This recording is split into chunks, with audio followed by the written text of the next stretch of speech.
Cuando mi hija Milika me gritó, «Ojalá te mueras ya, solo gastas oxígeno», yo le di un beso en la frente, le susurré, «Te amo, hija», y me retiré a mi habitación, sabiendo que acababa de perder $224 millones con esas 8 palabras, porque lo que ella no sabía es que yo era el dueño del hospital donde trabajaba, que controlaba cada cheque de salario que recibía, y que había estado fingiendo demencia durante 6 meses para probar exactamente lo que acababa de confirmar, que para mi propia hija, yo ya estaba muerto.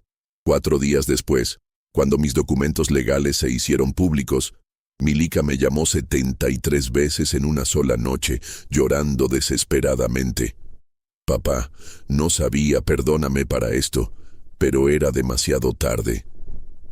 Sofía Dimitrievich, la enfermera que me había cuidado con amor genuino, pensando que era solo un anciano abandonado, acababa de convertirse en la propietaria de la cadena de centros geriátricos más grande del país, mientras que mi hija biológica tendría que mendigar trabajo en el sistema médico que ya no controlaba.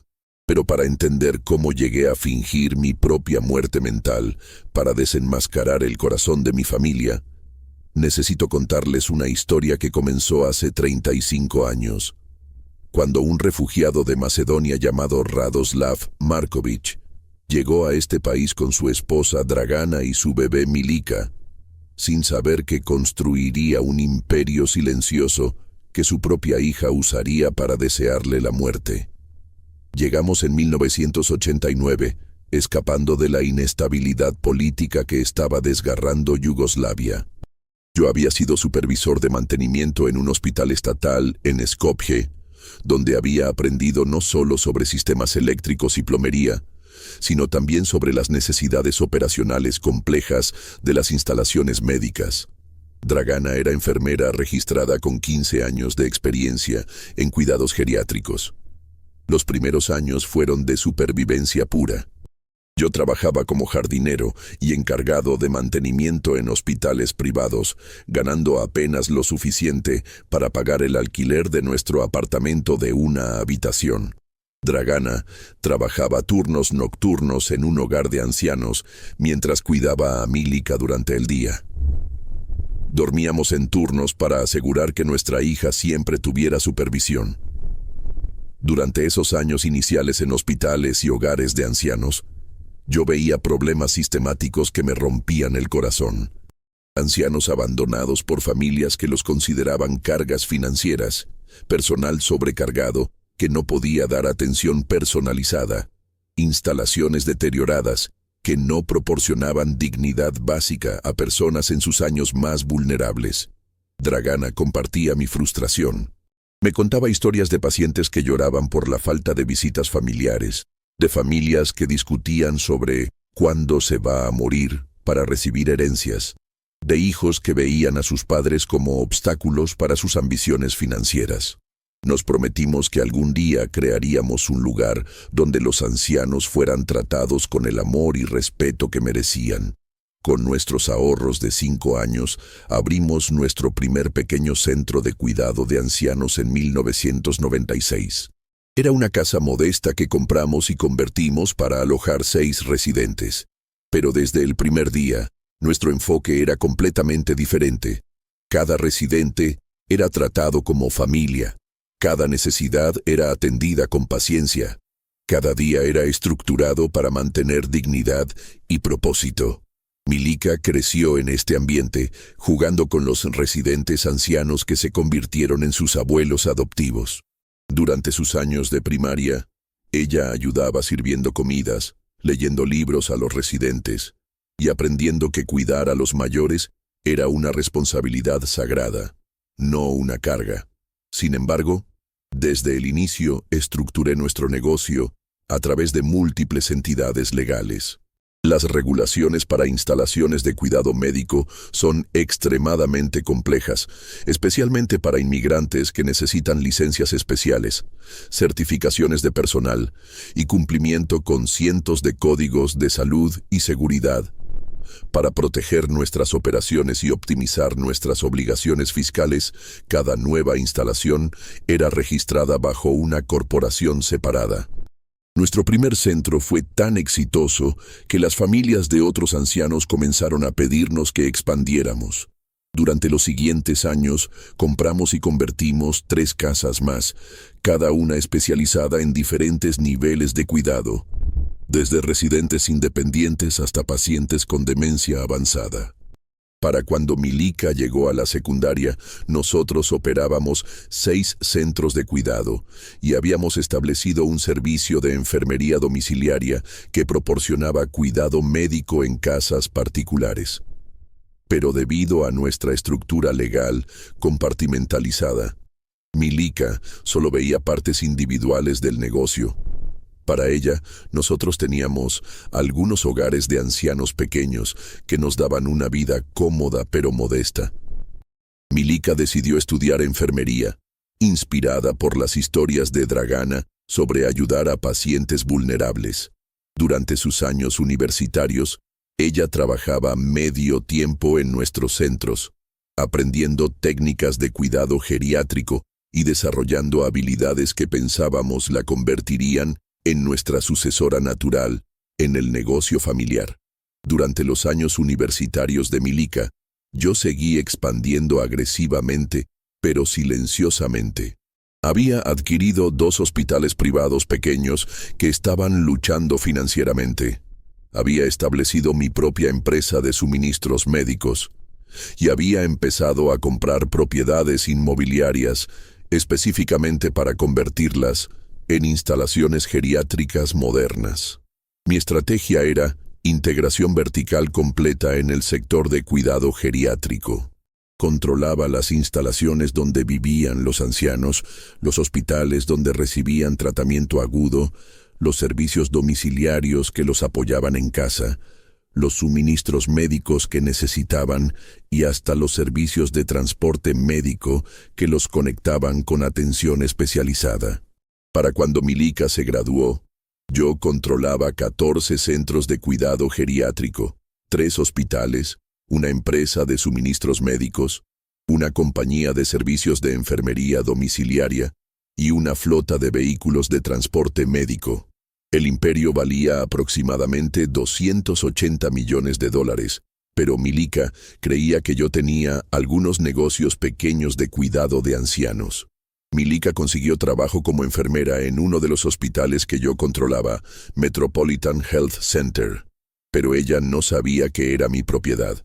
Oficialmente, trabajaba para una institución médica independiente que había contratado personal competente basado en mérito. Su supervisor directo nunca mencionó que el verdadero propietario era su padre.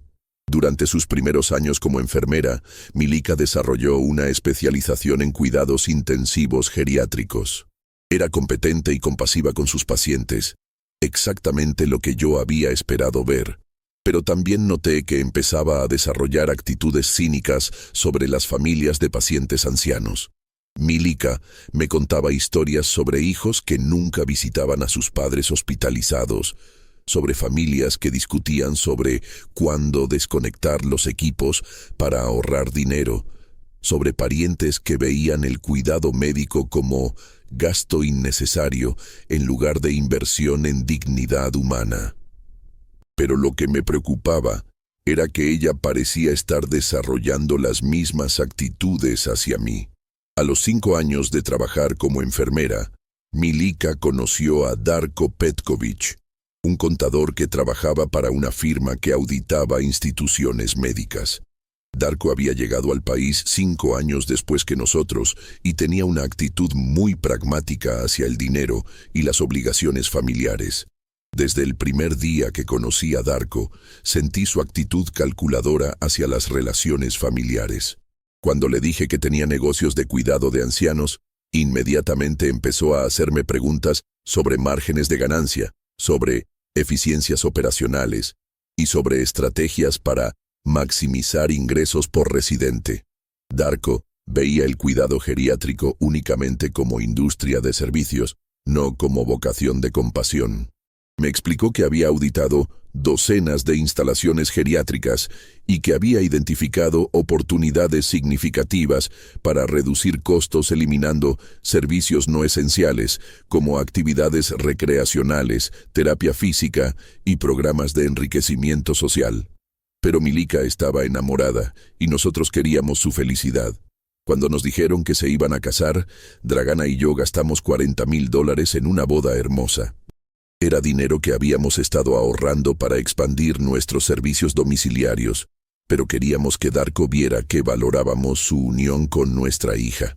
Después de la boda, Darko empezó a influenciar gradualmente la actitud de Milica hacia nuestro negocio familiar. Le llenaba la cabeza con ideas sobre oportunidades de modernización que podrían hacer nuestras operaciones más rentables y menos dependientes de trabajo intensivo. Hace 3 años, mi querida Dragana murió de cáncer de pulmón. Durante sus últimos meses, cuando estaba recibiendo cuidados paliativos en casa, Milica venía a visitarla regularmente, pero siempre estaba distraída con llamadas de Darko sobre oportunidades de consultoría en otras instituciones médicas. Durante el funeral de Dragana, algo me impactó profundamente. Vinieron más de 200 residentes actuales y antiguos de nuestros centros, junto con sus familias, para honrar la memoria de una mujer que había dedicado su vida a cuidar a los más vulnerables. Milica se veía incómoda con tanta atención emocional hacia el trabajo de cuidado en lugar de reconocimiento profesional. Después del funeral, Milica y Darko vinieron a hablar conmigo sobre mi futuro.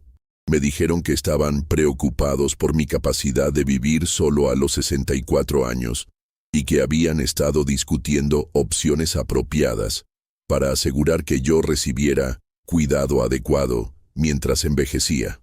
Darko me explicó que había investigado instalaciones geriátricas de alta calidad, donde yo podría recibir atención profesional sin ser una carga para Milica, que tenía responsabilidades de carrera que no podía sacrificar para cuidar a un padre anciano.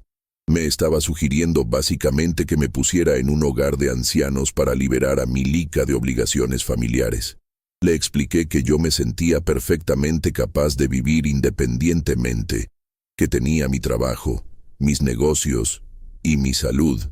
Milica me respondió: «Papá, tienes que ser realista sobre tu edad. No puedes seguir manejando negocios complicados para siempre. Es momento de que simplifiques tu vida y nos dejes manejar tus responsabilidades». Durante los siguientes meses, noté que Milica y Darko estaban evaluando constantemente mi competencia mental y mi capacidad de autosuficiencia. Hacían preguntas sobre si recordaba tomar medicamentos, si podía manejar mis finanzas, si entendía contratos comerciales complejos. Fue entonces cuando tomé una decisión que cambiaría todo. Decidí fingir un deterioro gradual de mis capacidades mentales para probar cómo mi familia reaccionaría si yo realmente necesitara cuidado y apoyo. Quería ver si Milica me cuidaría con amor, o si me vería como la carga que Darko sugería que era. Empecé actuando ocasionalmente confundido sobre fechas, fingiendo olvidos menores y simulando dificultades con tareas que normalmente manejaba fácilmente. Pero seguí manejando mis negocios secretamente a través de mis gerentes de confianza, manteniendo control completo mientras aparentaba estar perdiendo capacidades. Al mismo tiempo, contraté privadamente a Sofija Dimitrijević, una enfermera especializada en cuidados geriátricos que había llegado recientemente al país desde Serbia. Le dije que yo era un paciente cuya familia había contratado servicios de cuidado domiciliario, pero que prefería mantener el arreglo confidencial para preservar su privacidad. Sofija no sabía que yo era el dueño de la empresa de enfermería domiciliaria que la empleaba. Para ella, yo era simplemente un anciano que necesitaba asistencia con actividades diarias, medicamentos y compañía. Pero desde el primer día, Sofija me trató con una paciencia, dignidad y afecto genuinos que me recordaron por qué había dedicado mi vida al cuidado geriátrico. Mientras tanto, a medida que mi deterioro se hacía más evidente, Milika y Darko empezaron a discutir abiertamente sobre opciones a largo plazo para mi cuidado. Darko sugería constantemente que sería más eficiente y menos estresante para todos si yo fuera trasladado a una instalación profesional. Milika empezó a mostrar frustración creciente con mis limitaciones. Cuando yo fingía confusión sobre instrucciones simples, ella se impacientaba. Cuando simulaba necesitar ayuda con tareas básicas, ella suspiraba y me explicaba que tenía responsabilidades más importantes que atender. La diferencia entre el trato de Milika y el de Sofija era devastadora. Sofija me explicaba cosas con paciencia infinita, me ayudaba con tareas sin hacerme sentir incapaz, y me hablaba como si mis pensamientos y sentimientos importaran. Milika me hablaba como si fuera un problema que tenía que manejar entre sus obligaciones reales. Durante mis meses de deterioro fingido, también observé cómo Darko trataba de influenciar las decisiones de Milika sobre mis negocios. Él sugería que yo ya no era competente para manejar asuntos financieros complejos, y que Milika debería considerar tomar control de mis pequeños negocios de ancianos para proteger los intereses familiares. Lo que Darko no sabía era que mis pequeños negocios incluían el hospital donde Milika trabajaba, la empresa que empleaba a Sofija, y prácticamente toda la infraestructura de cuidado geriátrico en nuestra región. Él estaba tratando de manipular a Milika para que tomara control de un imperio de $280 millones que pensaba que valía algunos miles. La crisis final llegó hace una semana. Milika había tenido un turno particularmente difícil en el hospital, donde había perdido un paciente anciano después de una cirugía complicada. Llegó a mi casa completamente estresada y frustrada, y me encontró actuando confundido sobre cómo usar el microondas para calentar mi cena. En lugar de ayudarme pacientemente como Sofija habría hecho, Milika explotó con meses de frustración acumulada. Me gritó: «No puedo más con esto, estoy cansada de cuidarte, ojalá te mueras ya, solo gastas oxígeno». Después añadió: «No tienes nada que ofrecer, solo consumes recursos que podrían usarse para gente que realmente importa». En ese momento, viendo la cara de mi propia hija expresando el deseo de mi muerte, me di cuenta de que mi experimento había revelado exactamente lo que temía. Para Milika, yo ya no era su padre. Era una carga que impedía su progreso hacia cosas más importantes.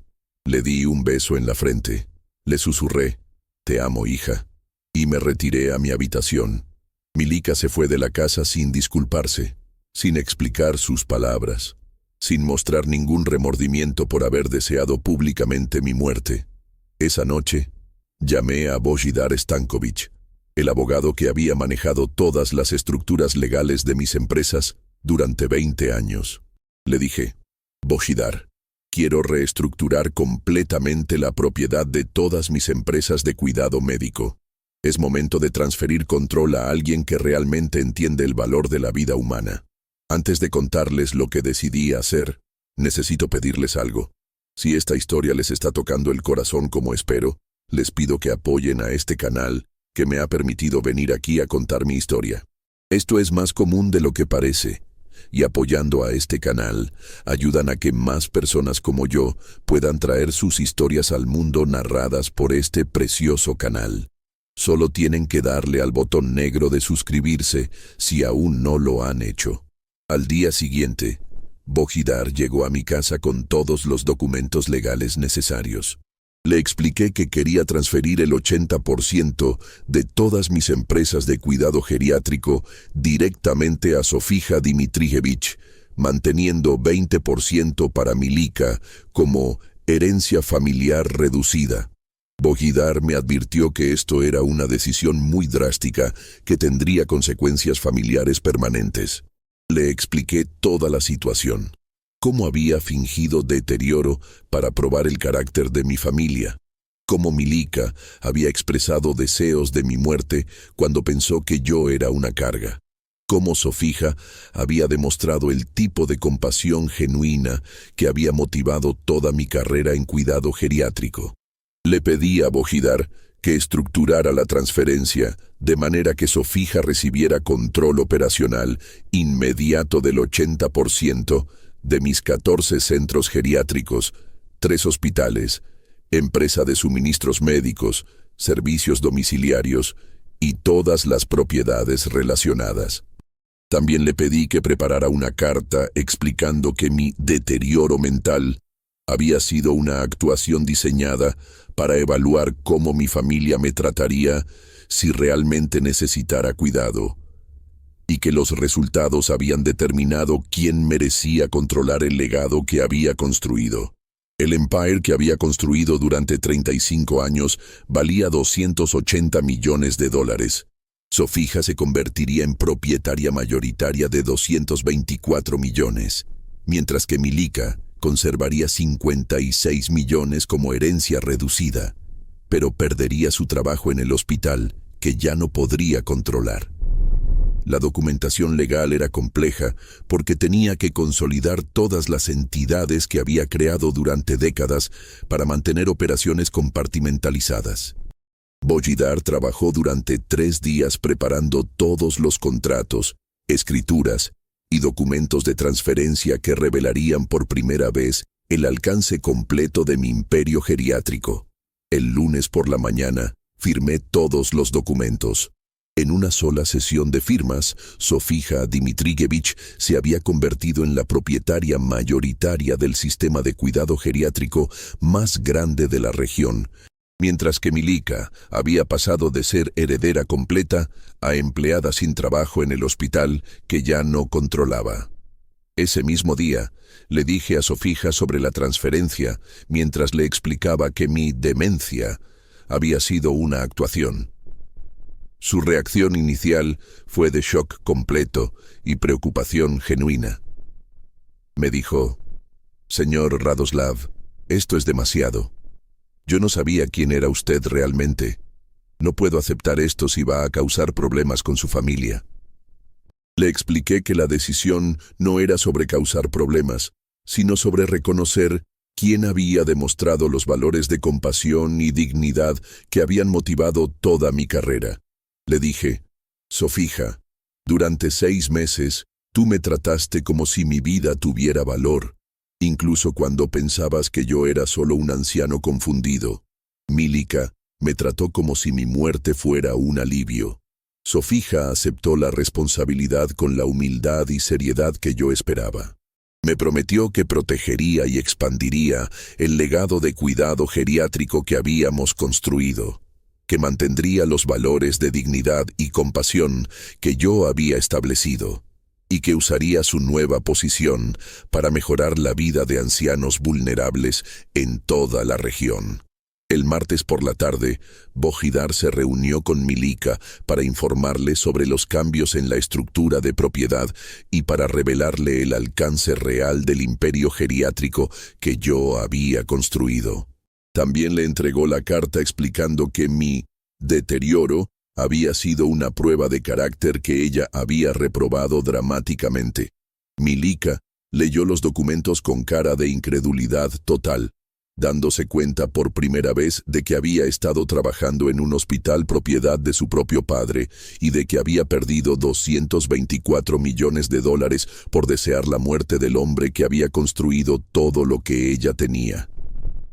Milica me llamó inmediatamente, pero yo no contesté. Durante las siguientes horas, me llamó 73 veces consecutivas, dejando mensajes cada vez más desesperados mientras procesaba la magnitud de lo que había perdido y la realidad de lo que había revelado sobre su propio carácter. En los primeros mensajes, Milica estaba en shock. «Papá, no entiendo estos documentos. ¿Cómo es posible que seas dueño de todo esto? ¿Por qué fingiste estar enfermo? ¿Por qué nunca me dijiste que controlabas un imperio médico?» En los mensajes del medio, Milica estaba suplicando: «Papá, no sabía lo que decía cuando te dije esas cosas terribles. Estaba estresada, cansada, frustrada con el trabajo. No era mi verdadero sentimiento. Por favor, perdóname. Podemos arreglar esto juntos. En los últimos mensajes, Milika estaba llorando histéricamente. Papá, para esto, por favor. No puedes quitarme mi herencia y darle todo a una extraña solo porque tuve un mal día. Soy tu hija, soy tu sangre. No puedes destruir mi futuro por unas palabras que dije sin pensar. Pero los documentos ya estaban firmados, registrados y archivados en el juzgado. Milika había perdido para siempre la oportunidad de controlar el imperio geriátrico que yo había construido, no por un malentendido o un momento de estrés, sino porque había revelado que para ella la vida de su padre no tenía valor. Esa tarde Milika vino a mi casa completamente histérica. Me dijo, «Papá, ¿cómo pudiste fingir demencia durante meses solo para probarme? ¿Cómo pudiste engañarme sobre quién eras realmente? Soy tu hija. Tenía derecho de saber que controlabas un imperio médico». Le respondí, «Milika, durante 6 meses tú me demostraste cómo me ibas a tratar si realmente necesitaba cuidado. Me demostraste que para ti, los ancianos dependientes son cargas que gastan oxígeno sin ofrecer nada de valor. Si hubieras sabido sobre mi riqueza, habrías respetado el dinero pero seguirías despreciando a los ancianos vulnerables». Milika me preguntó específicamente por qué había transferido tanto control a Sofija. Le expliqué, «Milika, Sofija trata a cada anciano como si fuera su propio abuelo, sin importar cuánto dinero tengan o qué puedan ofrecerle a cambio. Ella entiende que cuidar a los vulnerables es un honor, no una carga». Le recordé todos los momentos durante los últimos años cuando había mostrado impaciencia con mis limitaciones, cuando había sugerido que yo debería ser institucionalizado para no estorbar su carrera, cuando había permitido que Darko la convenciera de que los ancianos eran obstáculos financieros. Pero lo más importante, le expliqué el significado real de lo que había dicho la semana anterior. Le dije, «Milika, cuando me dijiste, ojalá te mueras ya, solo gastas oxígeno, no estabas teniendo un mal día.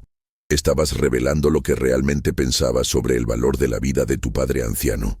Milika trató de minimizar sus palabras, diciéndome que había sido un momento de frustración y que ella nunca había querido decir eso realmente. Le respondí, «Milika, nadie desea la muerte de alguien que ama, sin importar cuán frustrados estén. Esas palabras revelaron tus verdaderos sentimientos hacia mí y hacia todos los ancianos que consideras cargas». Le expliqué que algunas palabras revelan valores fundamentales que no se pueden cambiar con disculpas.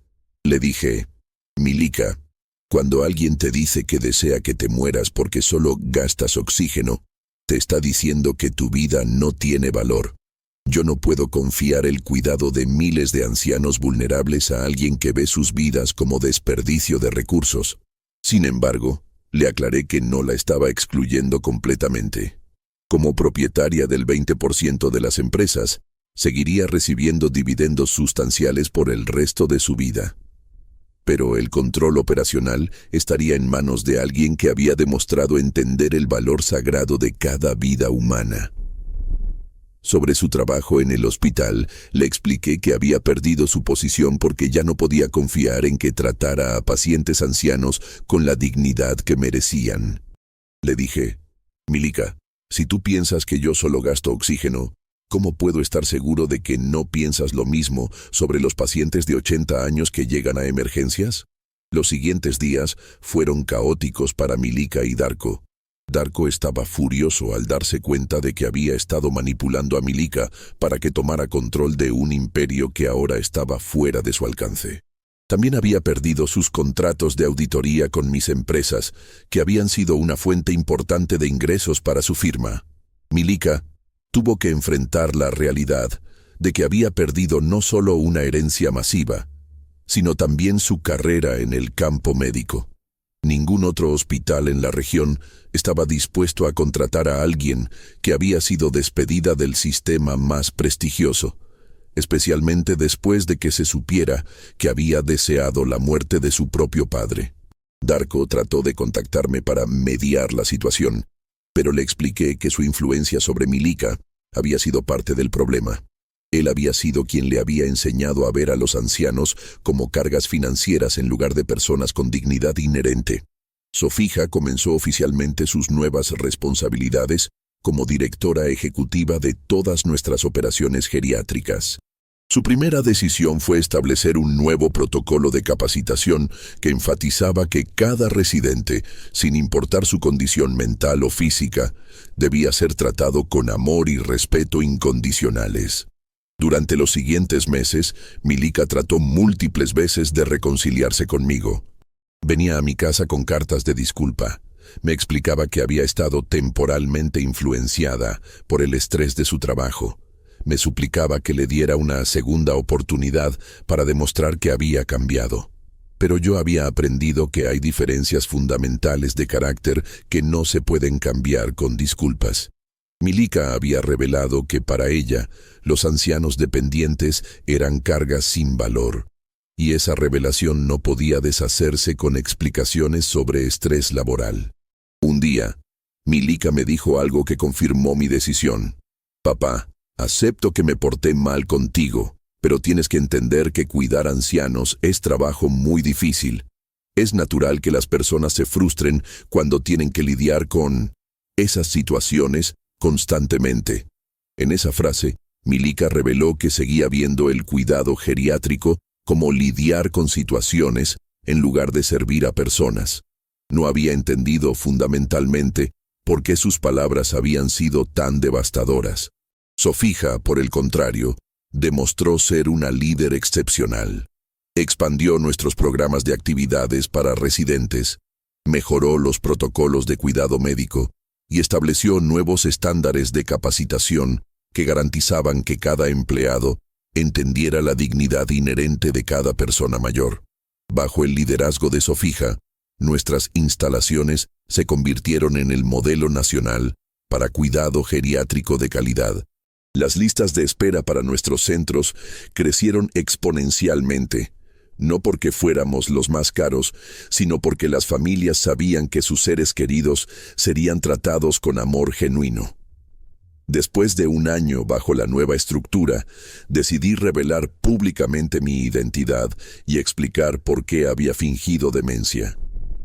Di una entrevista a un periódico local explicando que había querido probar cómo la sociedad trata a los ancianos cuando los percibe como cargas sin valor. La historia se volvió viral, especialmente la parte sobre cómo mi propia hija había deseado mi muerte cuando pensó que yo era un anciano dependiente sin recursos. Miles de familias se identificaron con la situación y muchas comenzaron a reflexionar sobre cómo trataban a sus propios padres mayores. Milika fue contactada por periodistas que querían su versión de la historia. Ella trató de explicar que había estado malinterpretada y que sus palabras habían sido sacadas de contexto. Pero había grabaciones de audio de nuestras conversaciones que documentaban claramente su actitud hacia mí durante mi deterioro. La comunidad médica también reaccionó fuertemente a la historia. Muchos profesionales de la salud admitieron que habían observado actitudes similares en familias que veían a pacientes ancianos como cargas financieras en lugar de personas con dignidad. Sofija usó la atención mediática para lanzar una campaña nacional sobre dignidad geriátrica. Estableció programas educativos que enseñaban a familias cómo cuidar a padres mayores con amor y paciencia, en lugar de verlos como obstáculos para el progreso personal.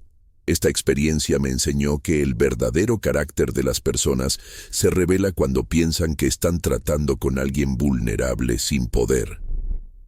Milika me había tratado con respeto cuando pensaba que yo era su padre exitoso, pero me había deseado la muerte cuando pensó que era un anciano dependiente. También aprendí que algunas palabras son imperdonables porque revelan valores fundamentales que no se pueden cambiar. Cuando alguien dice que deseas que te mueras porque solo gastas oxígeno, no está expresando frustración temporal. Está revelando que para ellos tu vida no tiene valor. Hoy en día, soy un hombre de 67 años que vive independientemente, administrando mis propios asuntos, y disfrutando de mi salud excelente. La demencia que fingí ha desaparecido completamente, revelando que siempre estuve completamente capaz de cuidar de mí mismo. Sofía se ha convertido en la hija que siempre esperé tener. Alguien que entiende que cuidar a los vulnerables es un honor sagrado, que trata a cada anciano como si fuera su propio abuelo y que ha dedicado su vida a asegurar que ningún anciano sea jamás tratado como carga o desperdicio de recursos. Milika aprendió que desear la muerte de tu padre puede costarte la herencia más grande de la historia geriátrica, pero más importante, puede costarte la oportunidad de redimirte como ser humano. Sus 73 llamadas esa noche fueron el sonido de alguien que finalmente entendía que había perdido mucho más que dinero. Si llegaron hasta aquí, significa que esta historia realmente les tocó. Les pido que nos ayuden comentando su opinión sobre este tema, o si han vivido algo parecido, compártanlo. Su experiencia es muy valiosa para este canal y para otras personas que pueden estar pasando por lo mismo. También, si no se han suscrito aún, háganlo ahora. Esto nos ayuda a seguir trayendo más historias como estas. Y si tienen algún consejo para mejorar el canal, déjenlo en los comentarios. Su opinión es muy importante para nosotros. Las palabras "ojalá te mueras ya, solo gastas oxígeno" fueron las más caras de la historia familiar, porque le costaron a Milika $224 millones y la oportunidad de demostrar que podía amar a su padre cuando más lo necesitaba. Pero esas palabras también fueron las más valiosas, porque me demostraron quién realmente merecía controlar el destino de miles de ancianos vulnerables que buscan dignidad en sus años más frágiles.